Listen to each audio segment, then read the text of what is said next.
You don't think the sun being squeezed like an orange would be kind of shocking, but here we are.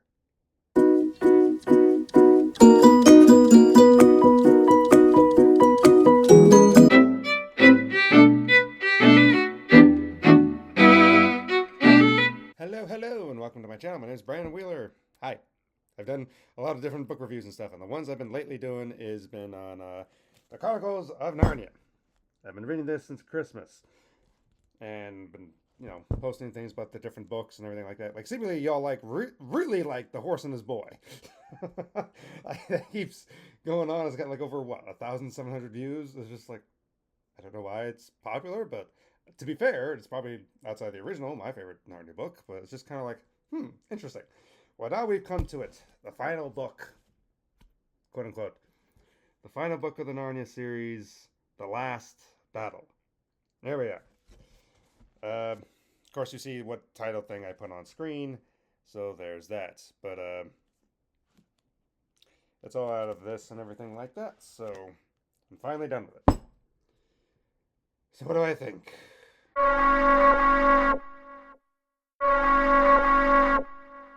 So I initially years ago, even though I didn't read all the books until this past Christmas and everything, I read kind of what happened and everything online, so at least was familiarized with the story. But for those who don't know, let me get into it.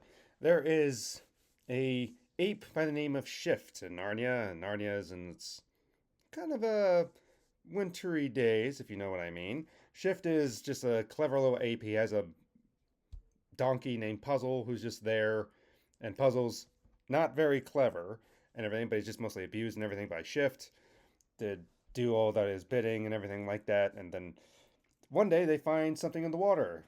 Shift has Puzzle go in the water to go get it. So he kind of bemoans and gets Puzzle to do his bidding and everything, but Puzzle does it. He goes in the water and he gets this thing out of the water, this lake pool thing, and it's a lion's hide and everything. It was made by a hunter and stuff, and it got away from the hunter and stuff. Like he killed a lion and everything. No, not Aslan, of course. It's just a regular lion that was there because Narnia and stuff. There you have the talking animals, the Narnians, and the non-talking animals, but it's a lion hide. And you can see where that's going, but it can make you think of Aslan.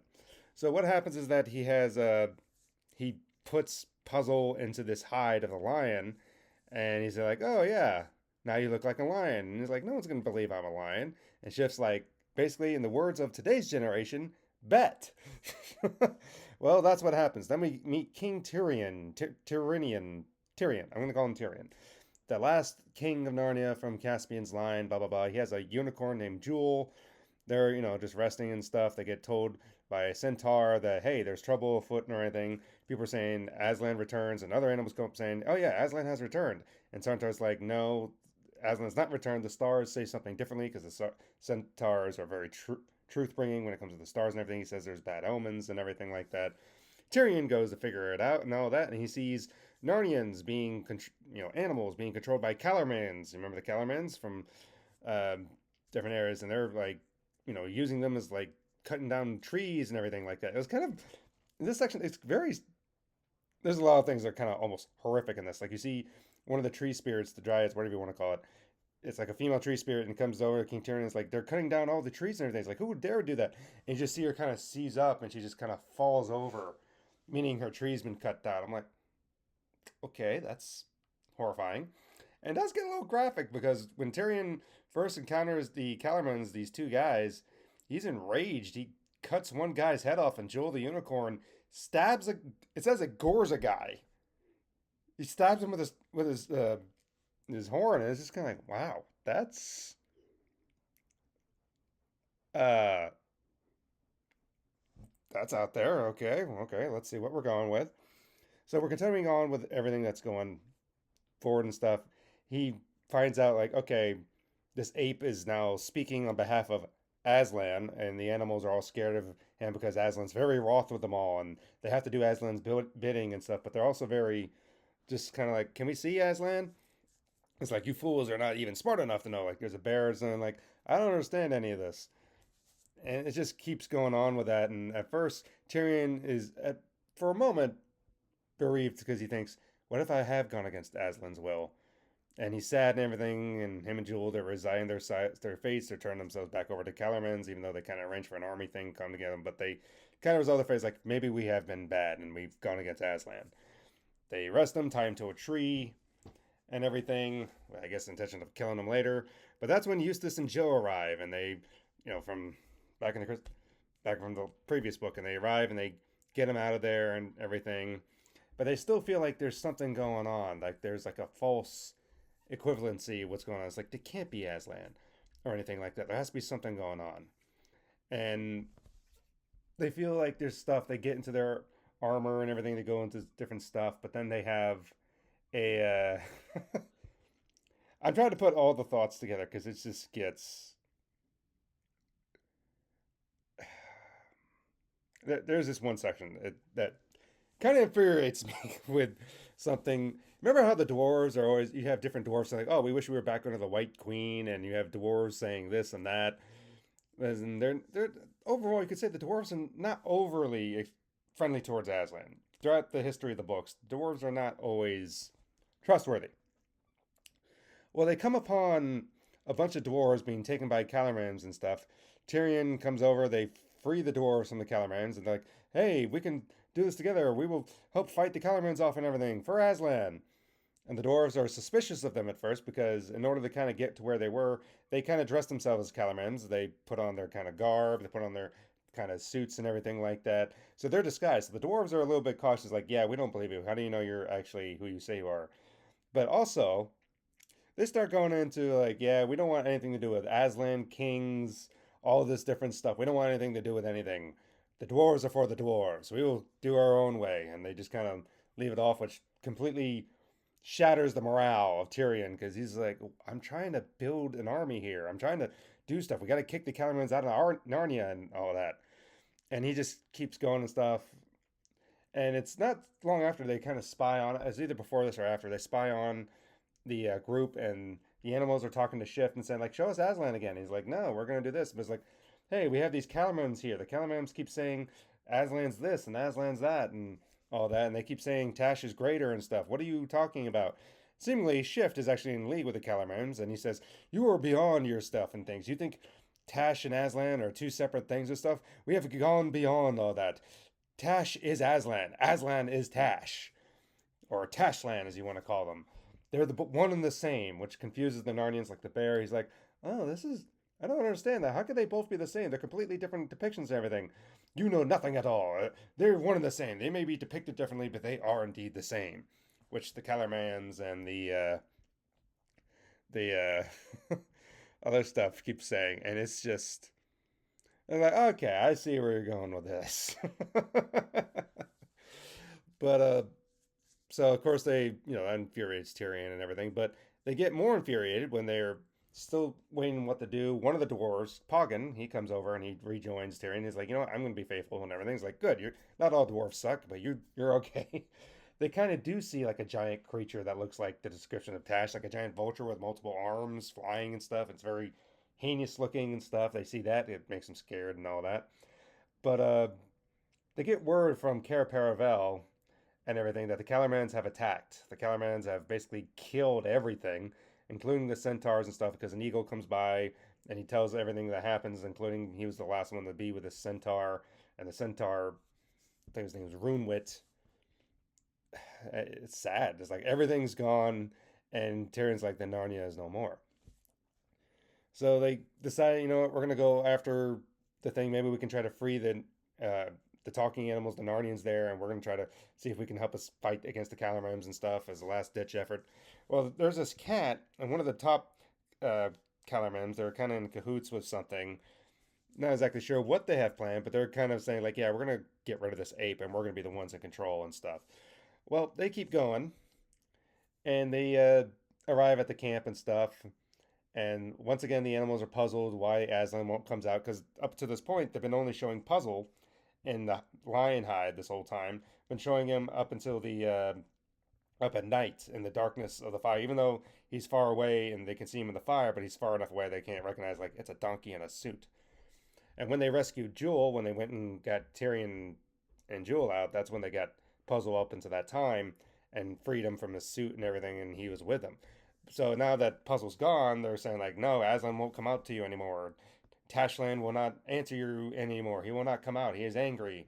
And they're all saying like, well, why can't we see it? Why is he angry with us? We've done everything he's telling us to do. What are we supposed to do? And so they bring the there's one thing. It's like, here's the stable. If you want to go in, go in. Shift is like, you want to go in, go in. I'm not gonna one that's gonna be responsible for you. Go in, see him. He's very terrible. He's very angry. So I wouldn't put it past anything happening. So go in, go in. And they're none of the animals are worried about it. They're like, I don't know about this. Ginger the cat's like, he's a wily cat. He's like, yeah, sure, I'll go in because secret and stuff. However, he goes in and he comes burring out, to put it in a phrase, like a bat out of heck. And he gets up in the tree, and even the cattleman that he was in league with and stuff is like, talk, and the cat can't. He's actually frightened that he can't talk. And so that kind of puts a damper of like, okay, what's his plan? Why is he? Well, they were planning on something, but why is he actually too scared to even answer? It actually took the Kellerman by surprise. Then another younger Kellerman guy, he's like, I will go in. His name is Emeth. And the guy is trying to convince him, like, no, don't go in. But he's like, I'm going to go in. And he's like, your blood's on your head. I'm not going to do anything. So you go in. So he goes in, and another body's thrown out, but the Kellerman claims it's his. But it's obviously from the other guy's view that's not his. So it's just like, okay, so what's going on? And then, Tyrion and the rest decide to attack, try to free the animals and everything. And they do initially succeed in their attack and getting the other guys off and everything. But the animals are still very like broken because they don't want to go against Tashlan, because Aslan will be angry and everything with them. So they don't know what to believe and stuff. The dwarves are like, nah, we're not helping. We're not going to do anything like that. The dwarves are for the dwarves. The bear, boar, and a few other of the animals, especially dogs, they come over to Tyrion's side with Eustace and Jill and Poggin and Jewel, and they say, we will help and everything. And the little creatures like squirrels and stuff, Tyrion commands, go free the horses. The horses will come help us. And he's like, all right, we'll go down and do that. So the horses, while they're doing that and everything, they kind of make a quick plan of what to do, because the Calamans are going to come back with reinforcements. When they animals do indeed free the horses, and as the horses are going back, this is probably the most angering part of the book. They're coming back. The dwarves are for the dwarves. They decide to shoot the horses because they want neither side to win, because the dwarves are for the dwarves. They want nothing, no part of anybody. They shoot every last talking horse. Every single one of them. None of the horses reach Tyrion or anything. The dwarves are for the dwarves.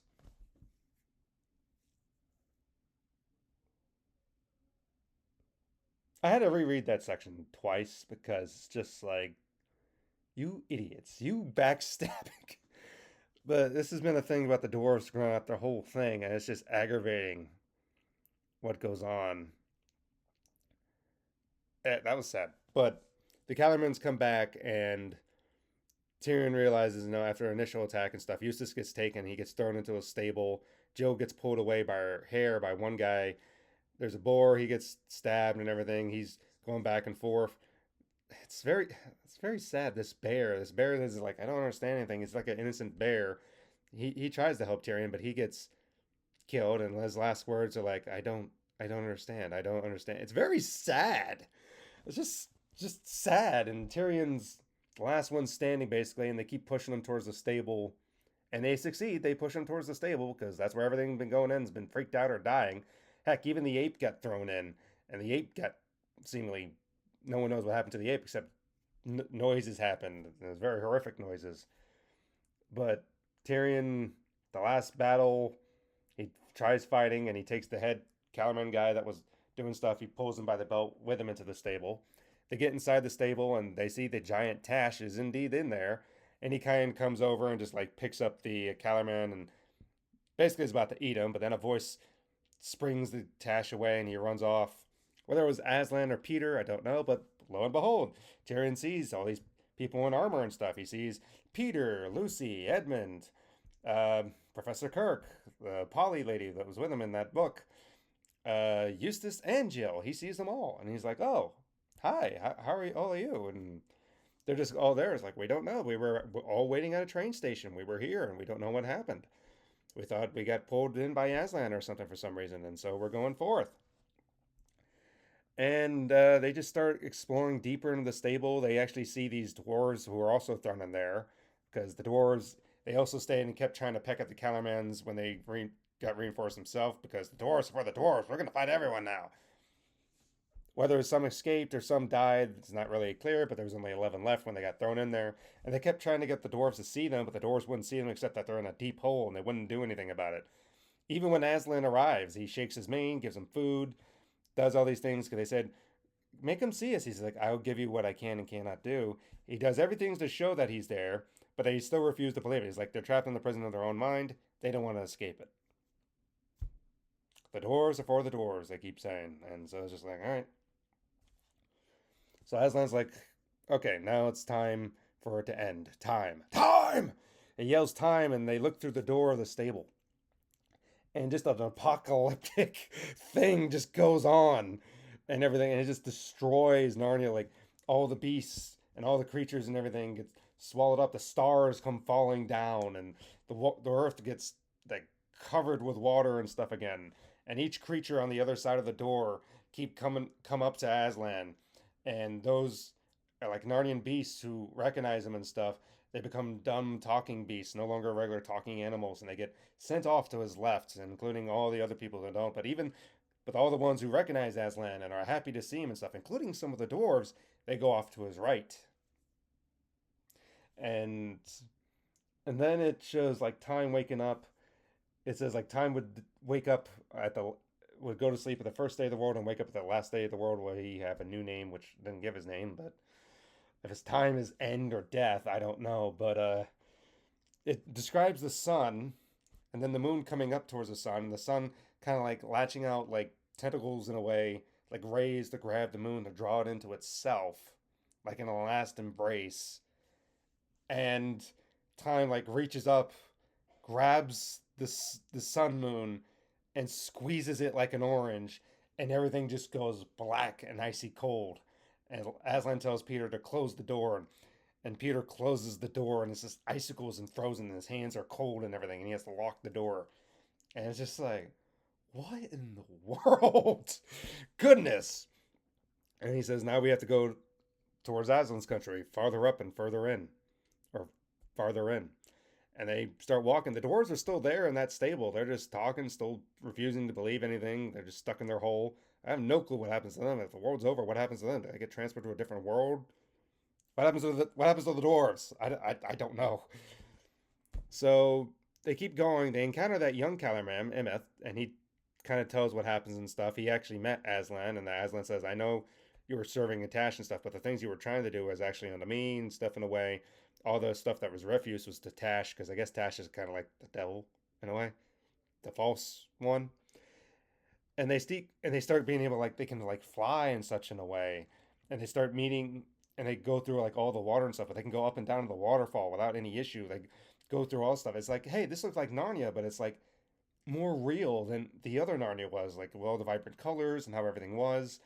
And they go to the city and they see like the Fawn Tumnus, Reapy Cheap, Caspian, all the different people on the past adventures and everything, and all the different kings and stuff, and even the first king and queen of Narnia, Frank and Helen, are there. All these different people are there and stuff, and it's just like a big issue. And then when they, Aslan tells them, that land was like a Shadowland, is like a Narnia, but like a copy of Narnia, not the real Narnia of where you're at. This is the real Narnia. This is the actual place.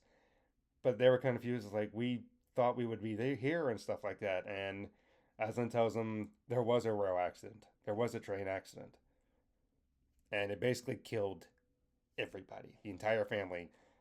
Edmund, Peter, Lucy, Polly, uh, Professor Kirk, Jill, and Eustace, and their parents all got killed in that train accident.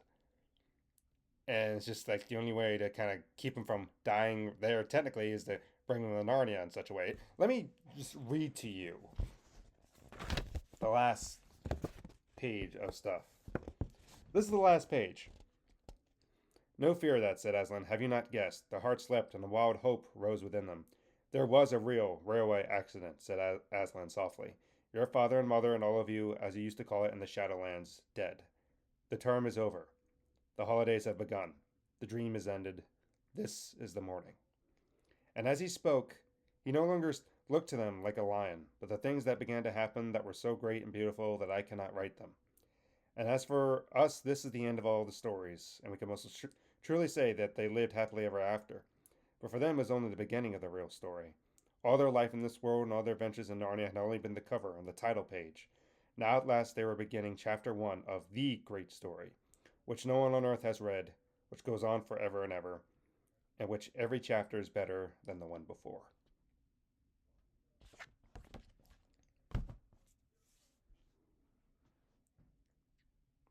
I know it's kind of a slightly sad ending, but at the same time, when you feel death or anything like that, do you feel it or do you even recognize it? Yeah, this gets into, whole biblical things and stuff, and Christian, you could say allegory with stuff, and that way with C.S.Lewis writing, like with Aslan, the Tashland and stuff. Aslan is Tash, Tash is Aslan. It's like, no, no, it's not. And how it's possibly the idea of like a false prophet and the Antichrist and everything of such a thing. But two things come to me after I finished this last night. I had like 40 pages left, and I was like, screw it, I'm going to read the whole thing. Um, Two things jump out at me. One, I'm glad I read the whole thing, but as a Christian, the phrase that sticks out with me that they kept saying out towards the end was further up and further in.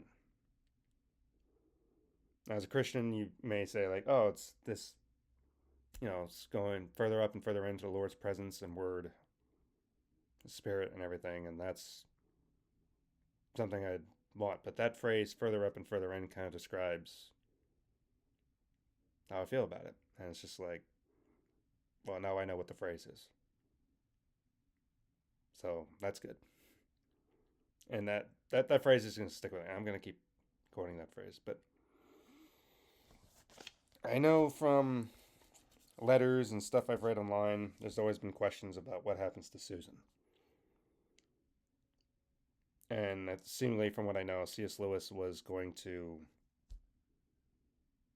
he was hesitant to write it because they were saying like Susan's no longer a friend of Narnia. She's more interested in material things. And he says like the things of those things were just childish play. She's forgotten who she was. And I know, someone who's grew up, people who basically grow up in Christian homes, grow up in the church, maybe had a profession of faith and everything like that, and then they depart. Sometimes the people can come back, which is good. So maybe that's where it was at with Susan. But C.S. Lewis, I know, was trying to write. He was hesitant to write it because the story to write about Susan, because in a real world sense, she's lost everything. She's lost her parents, her brothers and sister, cousins, a cousin friend, and a professor she used to know and everything. She's lost everything. So it's just kind of like, how do you write that on a manageable scale, and what would that do to bring her back, quote unquote, to real reality? I know how C.S. Lewis was hesitant to do that, but I don't know. Could it be possible to have that story one day? Maybe. I thought even as a kid, when I read that online, kind of what happens, kind of had always had a thought that perhaps I could attempt that. But to try to even write what type of story that would be a lot of grief stuff to write and be a lot more heavier than for what a children's book is. Maybe that's why he couldn't write it. But I'm not a place yet where I'm considering I could even write that something like that. Besides, even if I wanted to, you had to get permission and stuff, and be very controversial. Like, is this really the last book of Narnia or the continuation? Don't know what was Susan and stuff, but If I ever did, I do have a title for it, but that's just my own thoughts with that. But as far as this, further up and then further in.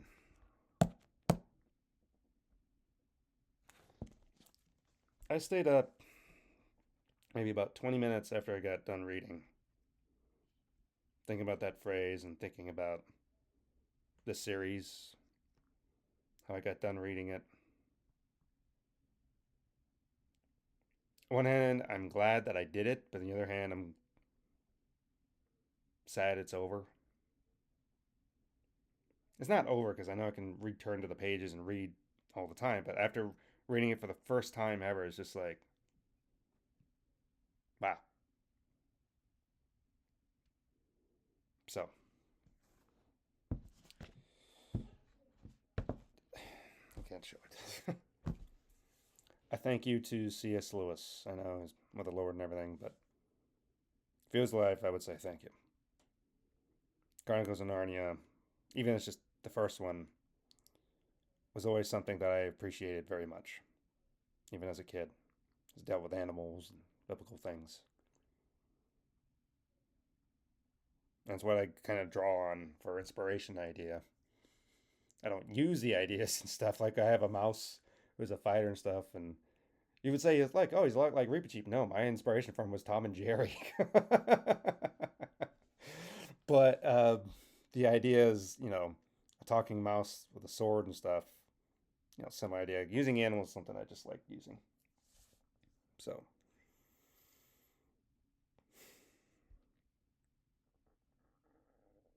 I don't know what to say. That's really the whole point of it at the end is just I finally read it. I'm sad I'm done reading it. I wish there was more. But all stories come to an end, right? And Lewis ended it at a place he knew where he had to. He did give this thing that's like, oh, maybe someone else will write it one day. Or you can write your own. Maybe one day I will write it. But not for a while yet. Well, this has been a long time coming. It took about almost 5 months to get through this. I have other things to read and stuff now, so I got plenty of stuff to read. Since I finished this, I'll tell you the next thing now that I'm reading after this, besides all the other books I'm reading, I have Huckleberry Finn. So I got plenty of things to read, including some new books I just got. But I thank you for watching and staying with me. I'm glad you enjoyed the horse and his boy video. For some reason, that is big. Um, it's not the only thing from C.S. Lewis I'm reading. I'm reading Abolition of Man and stuff. I got other things to read from him as well, but or will read. But I just want to thank you for watching this book review series and everything. Have you read The Last Battle? What do you think about it? What do you think about its ending? The significance of Shift, the ape, and the Calormans and everything. But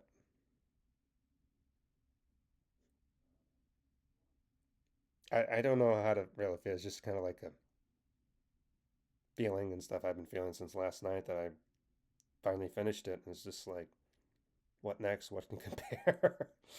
I don't know. I don't know what I'm feeling exactly. A sadness, an excitement. No. Anyway, I'll see you in the next one. Goodbye.